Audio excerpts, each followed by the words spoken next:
Hey there, and welcome to today's video. For today's video, we are going to be building what I ended up calling an Oriental house. I can't make it fully Japanese. It's not like I have tatami mats or stuff like that. I don't have any shoji screens. So I thought, okay, this is more of a Japanese inspired house, which at the end of the day could just be an Oriental house. So that's what I decided to go with. I put at the corner of the screen, you probably have been looking at it for quite a bit now, the inspiration for this build. I'll put the link down below, but basically I got a floor plan of a Japanese house and I decided to try to recreate it. While I feel like the basic layout was actually pretty up to par to what the image was showing, I wasn't too sure that placement of other things were actually correct.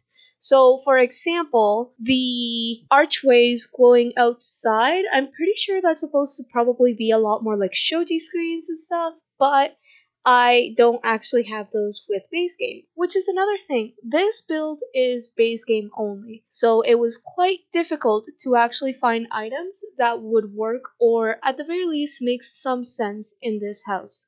As I mentioned earlier, I don't have any tatami mats, and the inside called for that basically, I believe, in the living room, the dining room, and both of the bedrooms. Since I didn't have it though, I ended up going for a light wood floor. I actually don't know how much time I spent on this, but I literally cycled through so many different types of flooring just to see, well, maybe this stone would work better, or maybe this wood would work better. So I cycled through a lot of stuff. Ended up deciding this wood, and the color scheme is very simple. The house in general is not decorated way too over the top. Part of that was there was a lot of stuff on the layout, so I could see where they put the dining room table, for example, some of the gardening, but that was about it. I only had the floor plan to go off of, so I wasn't sure what the colors should look like or anything like that. So I tried to grab some inspiration from different pictures that I found online and ended up with this. Now, on the front of the house, there is one side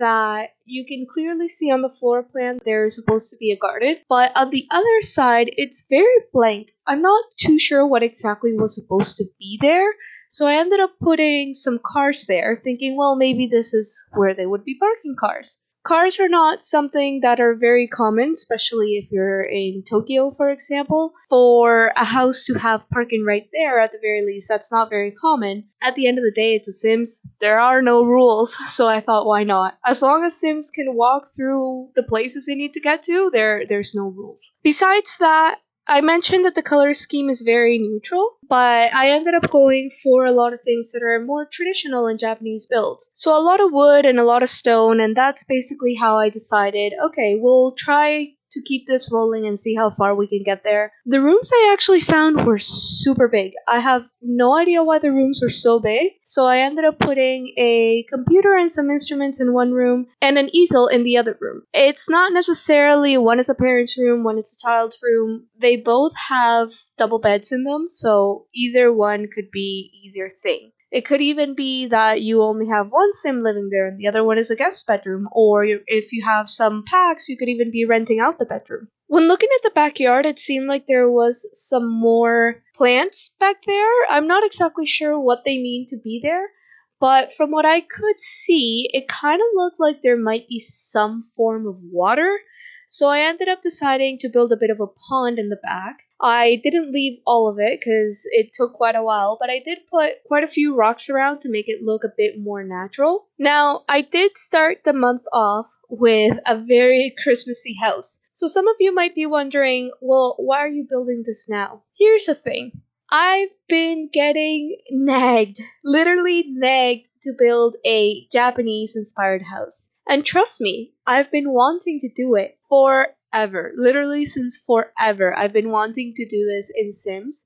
But it's always been a matter of, well, I don't have this and I don't have that. And now that the new expansion pack is out with Mount Komorebi, I've been thinking, well, that actually does have the assets that I need, but at the same time, I still really like the challenge of trying to do things with just base game. So I decided to take the challenge upon myself and just go ahead and give it a try. Have some creative liberties. As I mentioned earlier, it's The Sims. You are allowed to do what you want to do. And I did just that. I struggled quite a bit trying to find the things that I wanted. And not just base game, I didn't even want to touch debug. And the reason why I didn't want to touch debug is because there's a lot of assets for sure that I could have had access to, I could have used. I could have maybe tried to make this look a bit more like I wanted it to look. But at the same time, the second you start touching debug, besides the cars, because I did put those out in the front, the second you start touching debug